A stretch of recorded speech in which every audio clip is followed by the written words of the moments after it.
sains dan engineering. Jadi nanti saya minta kawan-kawan dari bidang sosial untuk memberikan pemahaman yang lebih dalam kalau ada kawan-kawan dari bidang sosial yang bertanya. Jadi bisa bertanya langsung dengan reviewer, ada Prof. Eka di sini, ada Dr. Saiful Akmal, ada Dr. Teguh Zulfikar, Dr. Safrul dan Habibur Rahim. Beliau ini cukup baik dalam bidang ilmu sosial. Baik, apa itu riset proposal? Riset proposal itu bukan sebuah tulisan opini, juga bukan sebuah tulisan berupa buku, ya, tetapi mempresentasikan ide atau pertanyaan yang akan kita coba jawab, ya. Kemudian kita akan mencoba menjawab pertanyaan kita dengan metode yang kita tawarkan. Kemudian di situ juga muncul apa outcome yang kira-kira kita harapkan. Ya. Kemudian dalam research proposal juga kita harus menggambarkan kekuatan kita dalam bidang yang kita kaji. Banyak caranya menggambarkan kekuatan kita. Misalnya paling mudah adalah dengan menunjukkan bahwa kita melakukan literatur review secara lengkap, atau juga menuliskan atau mengutip tulisan-tulisan kita sendiri. Ya. Kemudian juga harus kita tunjukkan pentingnya penelitian kita. Kalau misalnya kita tidak menunjukkan pentingnya penelitian, itu kurang bagus proposalnya. Ya. Itu kira-kira yang sangat penting yang perlu disampaikan dalam research proposal. Tentu saja nanti akan saya sampaikan apa saja isi research proposal, ya, misalnya approach yang digunakan, metode, sampai timeline-nya, ya.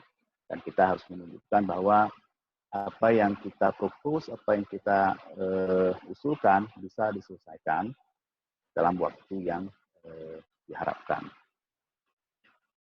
Ada 4 prinsip dalam menyiapkan riset proposal. Yang pertama, kita harus berorientasi pada funding atau reviewer atau supervisor. Karena 3 hal ini harus dikombinasikan. Funding tentu itu yang utama, karena kita mendapatkan beasiswa dari funding agency.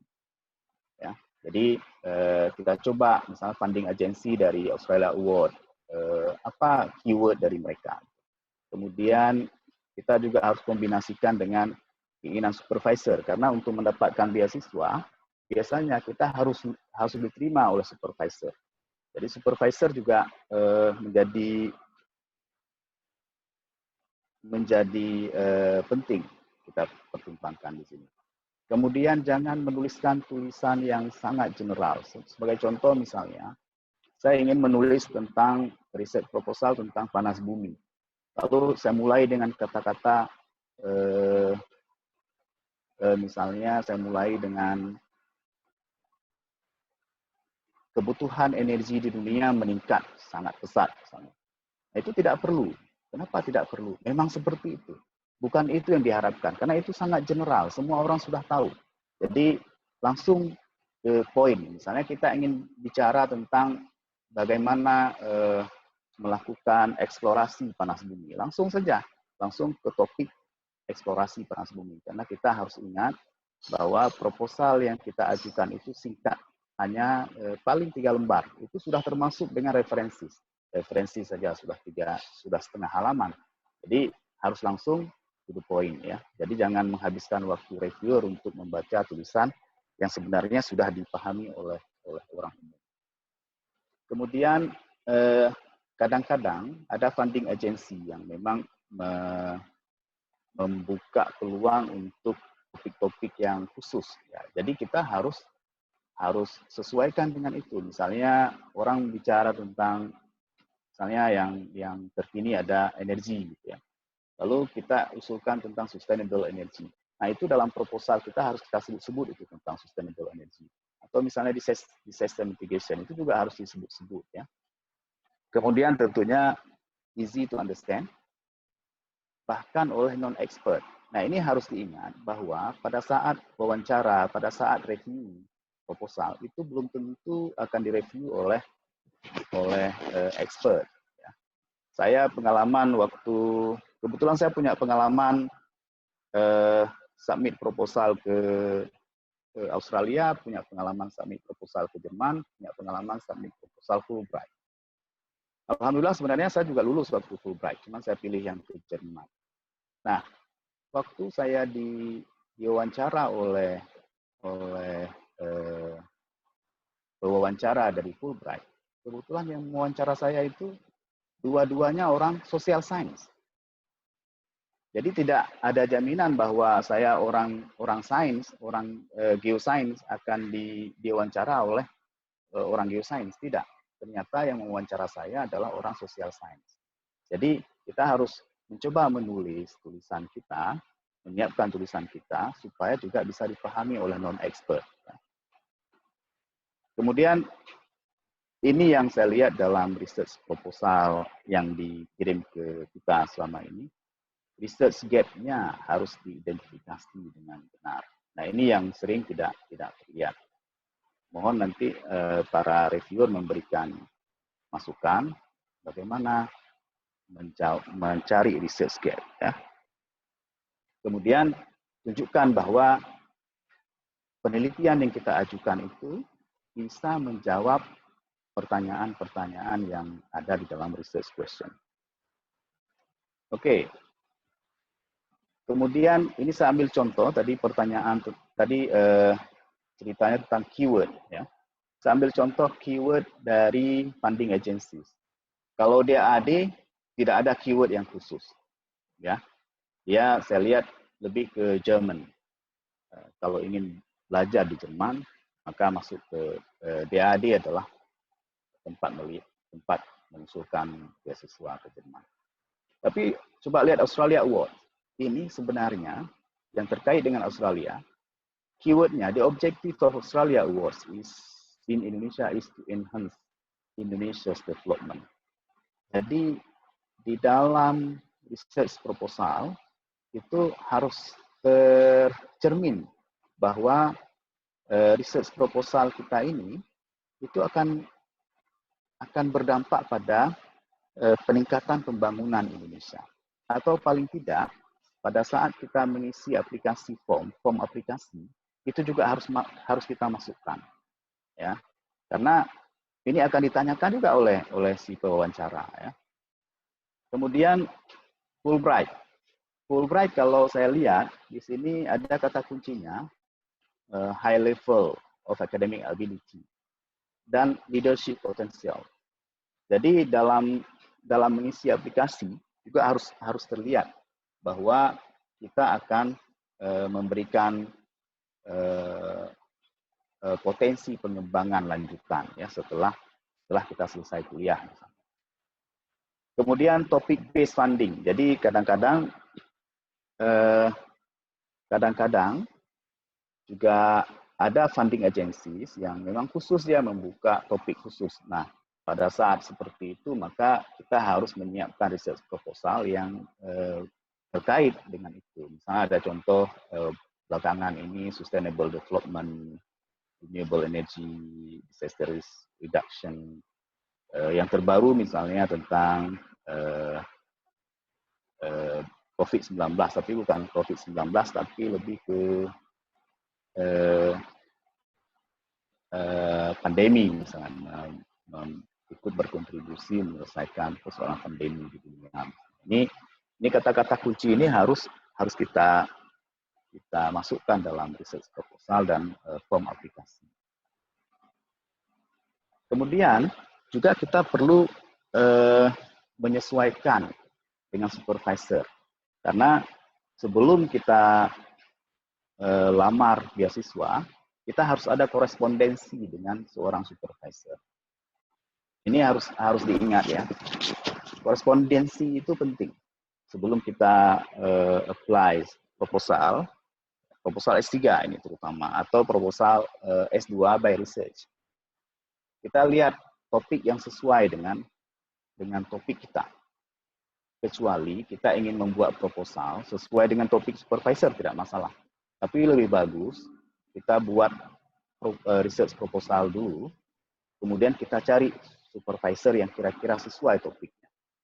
Kemudian cek research and publication-nya. Jadi dari Google Scholar, sesuai nggak topiknya dengan topik kita dari tulisan-tulisannya, dari research-nya. Ya. Kemudian kita cek juga ranking dari publikasi si supervisor, si calon supervisor. Ceknya dari simagu.gr.com, misalnya, kalau dalam bidang sains, engineering, dan health. Kemudian ini penting ya, kita perlu ngecek kekuatan dari research group si supervisor. Apakah dia seorang profesor? Kemudian dalam dia seorang profesor ini, apakah dia punya yang namanya senior researcher? Ada postdoc nggak? Ada PhD student yang lain nggak? Kalau dia tidak pengalaman membimbing PhD student, lebih baik jangan pilih. Karena kalau dia tidak pengalaman, kita akan terbengkalai nanti. Dia tidak terbiasa mengikuti time frame yang diharapkan dari funding agency. Misalnya Australia Award sudah menyiapkan kita bisa kuliah dalam waktu 3,5 tahun. Cuma karena si supervisor ini tidak pengalaman dengan itu, jadi diberikanlah dia ide yang cukup bagus, tetapi tidak bisa diselesaikan dalam waktu 3,5 tahun, harus selesai 5 tahun misalnya. Nah ini penting ya. Kemudian kalau grupnya kuat, kita berada di dalam satu grup yang akan saling membantu. Jadi ada senior researcher yang akan bantu, postdoc yang akan bantu, terkait hal teknis, misalnya hal analisis data, cara dalam menulis, dan sebagainya. Itu ada tempat diskusinya. Nah, itu pengalaman saya. Pengalaman saya di Australia, saya mencari profesor yang lumayan kuat research-nya. Ada senior researcher-nya, ada postdoc 3 orang. Jadi, saya dibantu banyak oleh postdoc ini. Ya, jadi ini penting juga. Kalau bisa, supervisor itu punya research funding-nya. Ada funding dia. Tidak pernah putus funding. Ya. Saya waktu di Australia pengalaman sudah submit tesis. Ternyata begitu submit tesis, kita harus langsung pulang. Tidak dapat lagi beasiswa. Walaupun waktunya masih ada. Itu harus diingat untuk yang mau ke Australia. Ini kebetulan bulan Juni kan ada aplikasi paling lambat bulan Juni untuk Australia Award. Kalau kita sudah submit tesis, berarti kita harus. Nah, saya tidak sadar dengan itu, lalu langsung saya submit karena supervisor bilang, oh udah bagus nih, submit aja. Itu submit, saya disuruh pulang. Nah, karena ada research funding dari supervisor bilang, ya sudahlah, nggak apa-apa, kita pakai dana lab saja. Jadi itu juga sangat penting. Juga waktu S3 saya itu sebenarnya sudah selesai 3,5 tahun, tetapi kita perlu menunggu waktu untuk sidang. Nah, waktu untuk sidang itu perlu waktu, kira-kira 6 bulan. Dan 6 bulan itu, beasiswanya sudah. Lalu supervisor saya bilang, tenang saja, kamu tidak akan saya tinggalkan di luar kehujanan. Itulah kira-kira. Jadi, ini penting sekali untuk hidup kita di luar negeri. Ya. Nah, kemudian, ini penting, kalau kita sudah dapat supervisor yang kita pikirkan cocok, maka diskusilah research proposal ini dengan supervisor. Nah, ini dua supervisor saya yang mereka cukup akrab. Kalau bisa seperti yang disampaikan oleh Pak Saifullah Muhammad tadi, kalau kita sudah terbiasa hidup berkomunikasi dengan orang, itu harus dimulai dari sekarang, sehingga kita baik hubungan dengan orang di luar sana. Saya sangat baik hubungan dengan profesor yang rambut putih ini. Ini saya ajak beliau ke Aceh. Alhamdulillah beliau bersedia menjadi keynote speaker di Unsiah waktu itu. Dan juga ini cukup akrab kami. Jadi ini penting. Kita cara berkomunikasi, cara hidup kita itu penting. Karena itu akan kita pakai waktu kita sekolah. Nah, apa kira-kira isi dari research proposal? Ya, seperti biasa ada judul, ya. Kemudian summary. Jadi kawan-kawan semua, tulislah summary yang cukup bagus. Kalau summary-nya tidak bagus, orang tidak akan baca yang di bawah ini. Ya, jadi kita coba menulis summary yang benar-benar powerful. Ya. Nanti akan kita lihat bagaimana menulis summary. Kemudian ada state of research, atau kalau di Jerman disebut dengan state of the art. Kalau Australia dibilang state of research. Apa itu state of the art? State of the art ini menceritakan tentang literatur. Apa saja, siapa saja yang sudah meneliti tentang ini. Apa tulisan-tulisannya. Lalu kita munculkan research question-nya di dalamnya. Kemudian kita definisikan research gap-nya. Kemudian kita tawarkan approach untuk menjawab question itu. Dan secara singkat, kita menjelaskan expected result. Expected result-nya tentunya menjawab pertanyaan. Ya. Kemudian ada kontribusi terhadap sains. Lalu ada practical result. Apa kira-kira? Kemudian kita perlu state. Kan ada permintaan dari funding agency misalnya, bahwa riset kita ini bisa berkontribusi terhadap pembangunan Indonesia. Seperti Australia Award tadi. Dia kan tujuannya berkontribusi terhadap pembangunan di Indonesia. Itu harus kita state di dalam. Kemudian setelah itu baru kita buat objektif, aim, dan objektif. Kemudian research methods, terdiri dari data, metode analisis, ya, dan referensi. Kita akan bahas secara detail satu persatu. Judul ini harus menceritakan tentang, harus menunjukkan kita mengerjakan sesuatu. Ada keywordnya misalnya analisis, menganalisis apa gitu ya. Recycling, jadi ini contoh di bawah ini recycling. Ini menunjukkan kita mengerjakan sesuatu. Integrating STEM, atau researching and integrating STEM. Jadi kita mengerjakan sesuatu. Jadi bukan ada, saya baru-baru ini mereview sebuah proposal, judulnya hubungan antara ini dengan ini. Itu tidak menceritakan sebuah pekerjaan, ya.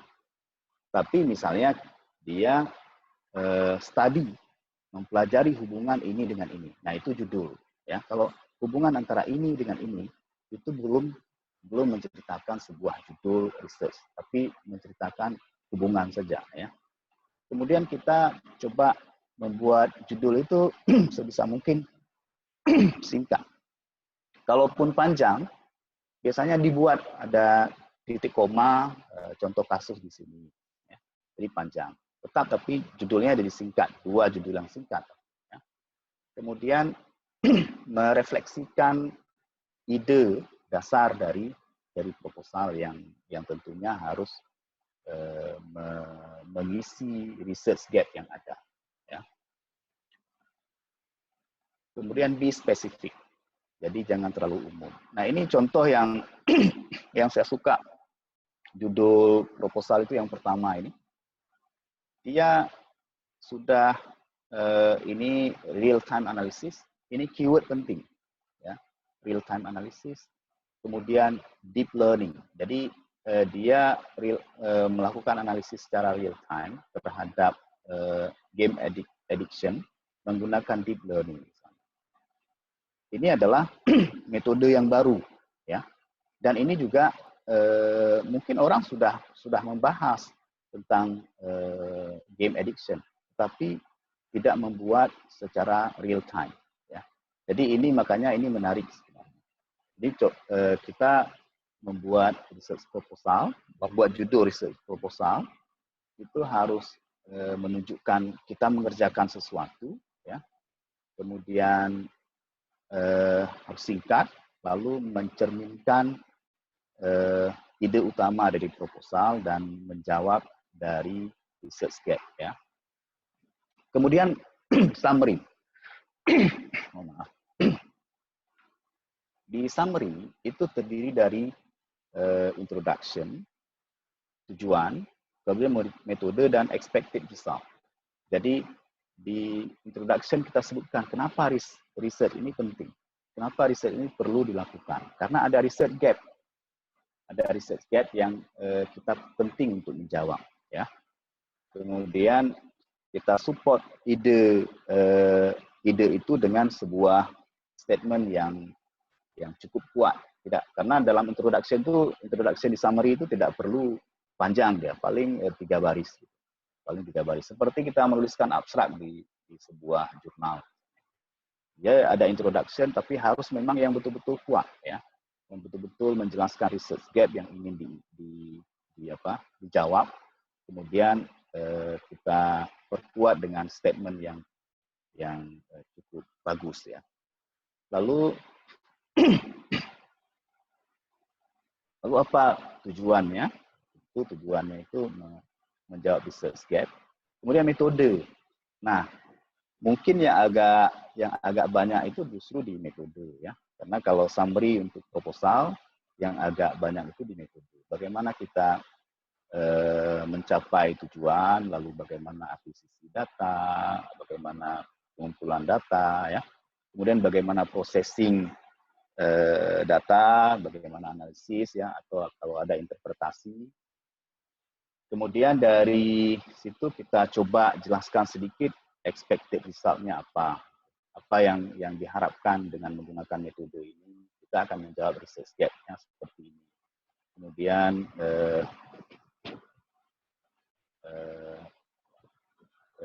expected result ini harus menjawab tujuan. Kemudian state of research, state of the art. Apa itu state of the art? Saya coba buat di sini.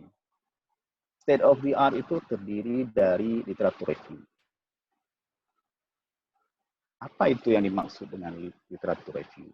Literatur review, saya sering melihat mahasiswa selama ini, dia pikir literatur review itu cuma sekedar menyebutkan si A sudah meneliti tentang ini, si B meneliti tentang itu. Tidak cukup dengan itu. Tapi discussion, dan evaluasi. Jadi kita berdiskusi, mengevaluasi. Misalnya ada penelitian tentang kita, ya, tentang topik yang terkait dengan usulan kita. Ada yang terkait dengan saya, misalnya intrusi air laut terhadap air air bersih, ya, intrusi air laut. Nah, kita cari di Google Scholar siapa saja yang sudah meneliti tentang ini. Lalu apa hasilnya? Kita diskusikan. Si A menggunakan metode ini, si B menggunakan metode lain lagi, kemudian si C menggunakan metode lain lagi. Lalu kita evaluasi, yang si A bisa memberikan, bisa berkontribusi ini, si B bisa berkontribusi itu, dan seterusnya. Lalu kita jelaskan apa kelebihan dan kekurangannya, advantages and drawback misalnya. Jadi akan lebih bagus lagi kalau misalnya kita men-cite paper kita sendiri. Jadi kita mungkin pernah menulis di sebuah jurnal, mungkin nggak mesti jurnal hebat sekali, tapi kalau misalnya itu memang tulisan kita, penting untuk kita cite, penting untuk kita kutip. Itu menunjukkan kekuatan kita tadi. Seperti saya sampaikan di awal, proposal juga harus menunjukkan kekuatan kita, ya, strength dari kita selaku pengusul. Jadi itu akan menunjukkan, oh, si ini sudah berpengalaman dan dijamin bisa menyelesaikan risetnya. Kemudian karena si A dan si B sudah melakukan, tetapi ada kekurangan yang belum dilakukan. Nah, itu kita definisikan sebagai research gap. Jadi ada bagian yang belum dilakukan oleh orang lain. Nah, itu yang ingin kita lakukan. Ya. Jadi bukan mengulang penelitian orang, tetapi melihat penelitian orang yang segitu banyak, kemudian kita diskusikan, kita evaluasi, lalu apa yang belum orang lakukan. Nah, itu yang kita coba lakukan. Lalu bagaimana approach untuk menjawab pertanyaan yang belum dilakukan oleh orang. Nah, itu state of the art. Nah, itu namanya state of research. Itu yang namanya literatur review. Jadi literatur review bukan hanya sekedar menuliskan, si A melakukan itu, si B melakukan itu, ya, tapi kita mengevaluasi, kita mendiskusikan tulisan-tulisan orang. Dan penting dalam literatur review itu kita menghindari jurnal yang ecek-ecek, ya, predatory jurnal terutama. Nah, ini juga akan menunjukkan siapa kita, ya. Kalau misalnya predatory jurnal kita cite, kita kutip, nah itu dari situ saja kita sudah terlihat, oh ini orangnya jangankan melakukan penelitian, ya, membedakan mana jurnal yang benar, mana jurnal yang tidak benar saja belum tentu bisa. Jadi ini perlu kita hati-hati dalam melakukan literatur review. Pilih literatur yang betul-betul bagus. Kalau kita ketik keyword di Google Scholar, maka akan keluar. Yang pertama sekali itu yang paling populer. Yang paling populer dan itu saja yang kita coba cari. Ya. Kemudian ditambah dengan yang paling recent, yang paling terbaru. Ya. Jangan ambil yang kalau misalnya kita tahun 2020 sekarang, hindari mengambil tulisan tahun 1990-an. Ya. Kita ambil tahun 2000-an. Kemudian tujuan. Kalau di sini yang dimaksud dengan aim adalah target dari research secara keseluruhan. Kemudian objektif, seperti ada tujuan umum, kemudian tujuan khusus ya. Tujuan khusus ini ada beberapa tujuan untuk menjelaskan target. Nah, tujuan ini harus semuanya itu terkait dengan research gap yang ingin dijawab. Kemudian metode. Nah, metode ini agak sulit kita jelaskan ya. Tetapi karena beda-beda, kalau dalam bidang social science beda lagi, ada metode kuantitatif, ada metode kualitatif ya. Tapi kalau dalam bidang sains hampir semuanya kuantitatif ya, dan mix.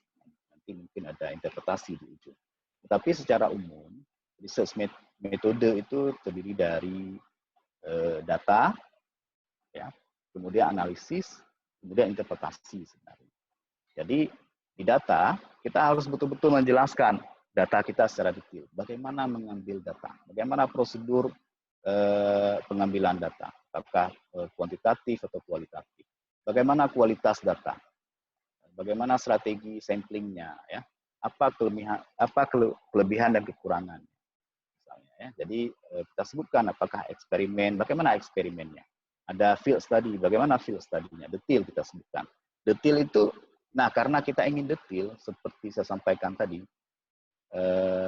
kita tidak perlu banyak basa-basi dalam menulis research proposal. Orang Indonesia ini kan banyak basa-basi dia, memperkenalkan dulu sedikit, nggak perlu dalam research proposal, langsung direct to the point langsung. Kemudian kita menjelaskan metode step by step. Setelah ini kita lakukan ini, setelah ini kita lakukan ini. Saling terkait ya, harus align setiap step itu.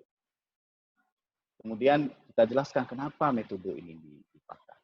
Mungkin orang sudah pakai metode ini. Boleh kita ambil, kita mengutip pernyataan orang atau di paper orang, dia mengatakan metode seperti ini yang lebih bagus dan sebagainya. Ya. Kemudian data analisis, bagaimana menganalisis data. Kalau orang sains misalnya banyak analisis statistiknya, analisis matematikanya, ada juga pakai modeling ya, pakai computational modeling ya, dan sebagainya. Dan itu harus clear. Jadi bukan menuliskan, oh saya melakukan penelitian ini menggunakan metode computational modeling. Enggak.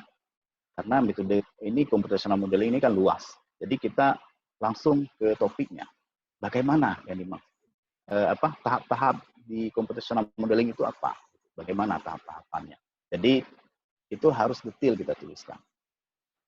Jadi tidak perlu kita jelaskan definisi computational modeling di situ, tapi langsung step by step modeling yang dilakukan. Ya. Nah, ada satu yang menarik untuk kita di Indonesia, terutama Aceh, data. Data ini akan sangat menarik bagi calon supervisor. Misalnya kalau saya bidang geoscience, geoscience itu lab-nya orang Eropa. Di Eropa tidak ada gempa bumi. Nah, jadi itu sudah sangat menarik bagi mereka. Kemudian di Eropa tidak ada yang namanya panas bumi, tidak ada yang namanya apalagi kayak volcano seperti di kita. Itu menarik sekali bagi mereka. Jadi kita sampaikan saja, kita akan melakukan penelitian dengan data seperti itu. Dan itu sudah sangat menarik. Juga misalnya kalau dalam bidang social science,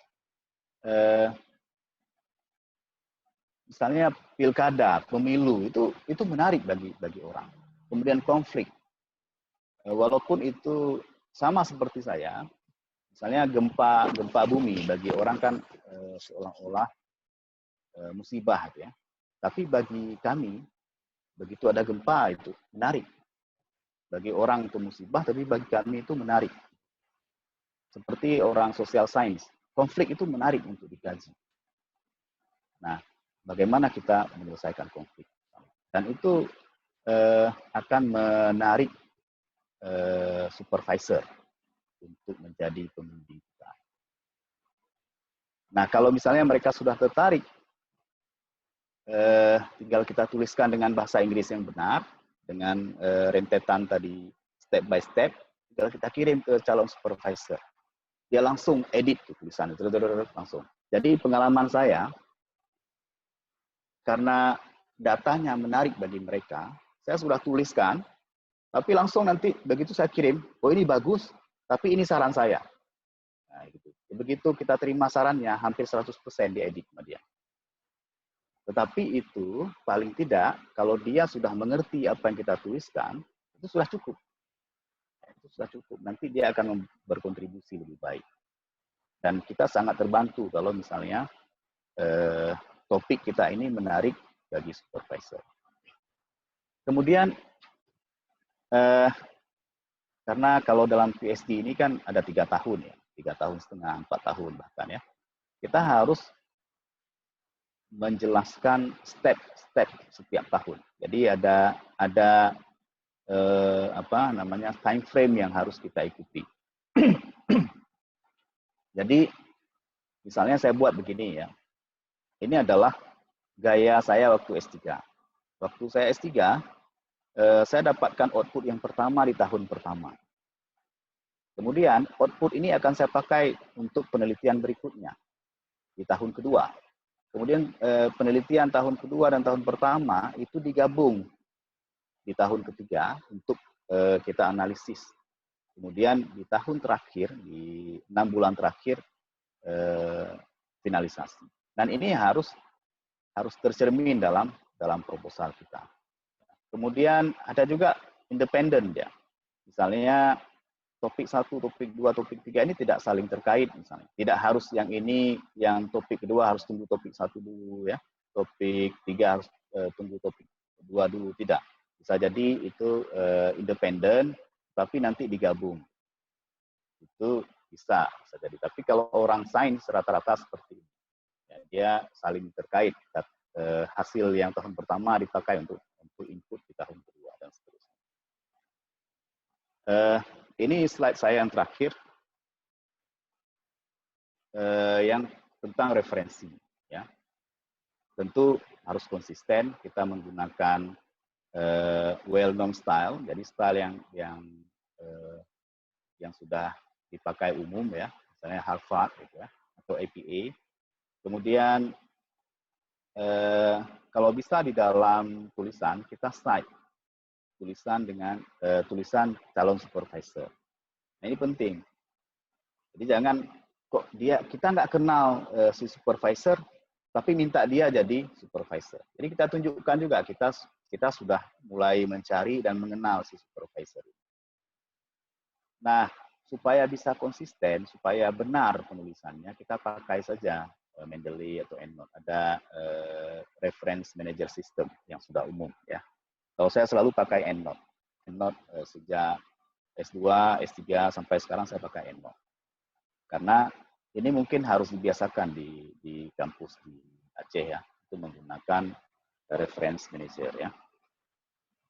Kemudian ini penting juga, not all journals can be cited. Jadi jangan kita berpikir bahwa oh ini sesuai, lalu kita ambil lah. Gitu. Ada juga misalnya skripsi mahasiswa.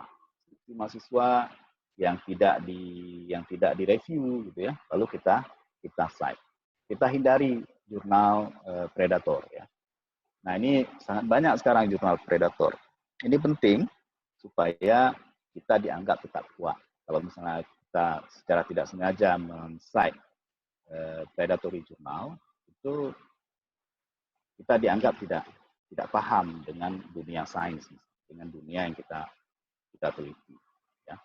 Kalau dalam bidang sains, kalau saya sarankan pakai jurnal yang minimal Q2 deh. Ya. Q2 itu udah, kalau Q3 masih bisa lah, tapi lebih bagus Q2. Banyak kok jurnal yang ada di, apalagi kalau di Unsiah, semuanya kayaknya kalau yang Elsevier bisa kita akses. Itu kira-kira yang dapat saya sampaikan, hanya sekedar pengantar. Nanti lebih detailnya akan didiskusikan dengan reviewer masing-masing. Good luck, semoga berhasil dengan research proposalnya. Saya kembalikan ke MC. Terima kasih. Baik, terima kasih Pak Muhsin, Dr. Muhsin. Ini kiat-kiat menulis proposal ya, baik dari mungkin nanti ada yang mau apply Australia Awards yang sekarang sedang buka dan akan deadline-nya itu Juni, akhir Juni, dan juga upcoming DAAD ya. Bulan berapa ini kira-kira Pak Muhsin DAAD atau teman-teman dari DAAD? DAAD itu biasanya Oktober. Oke, baik.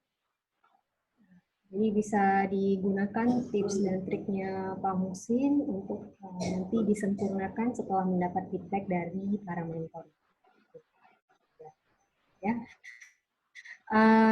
Untuk closing remarks, karena tadi Pak Saiful Akmal di awal berhalangan dan sampai saat ini belum bisa masuk ke Zoom meeting-nya, kami minta kesediaan dari perwakilan PAJ untuk memberikan closing remark yang akan disampaikan oleh Arissa Suhairi. Bapak Arissa Suhairi, persilakan Pak.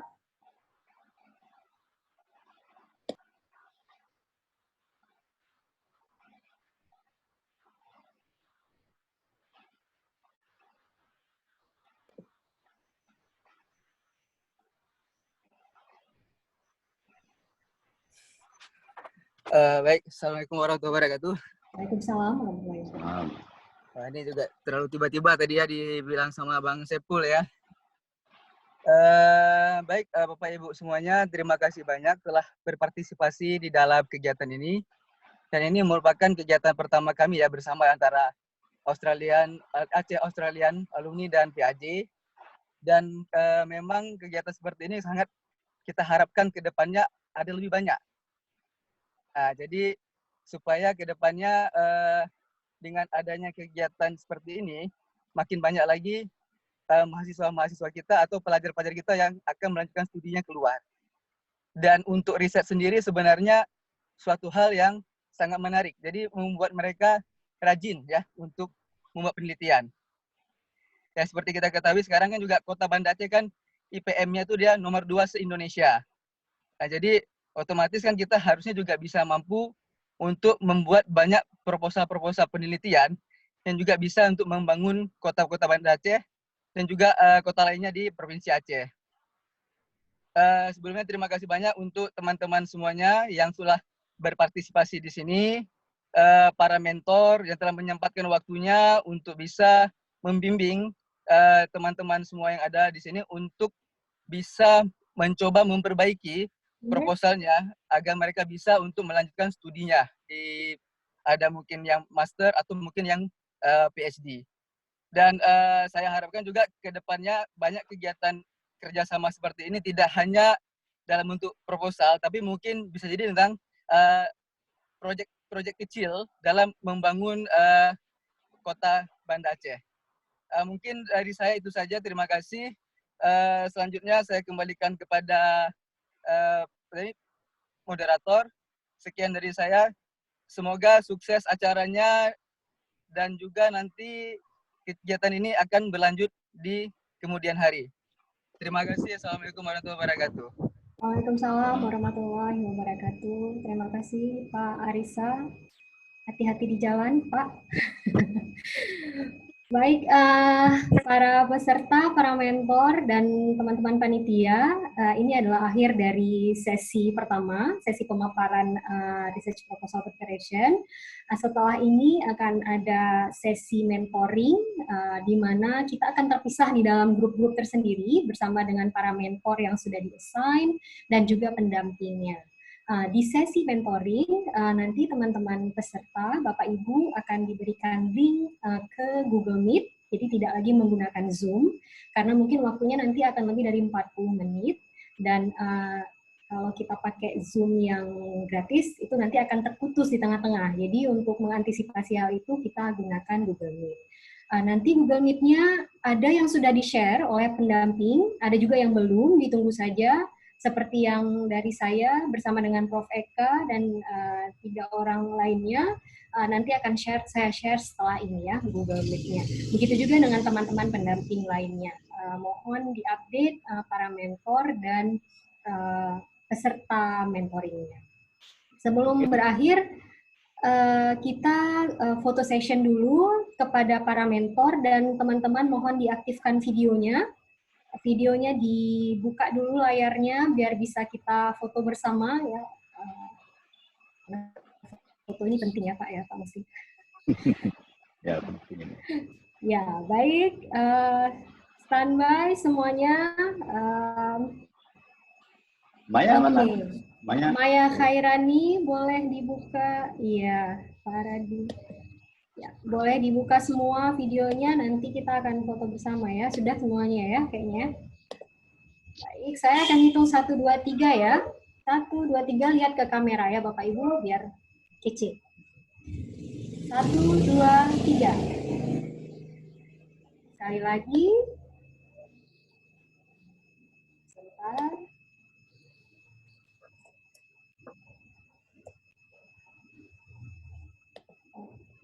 Berikutnya 1, 2, 3. Sebentar.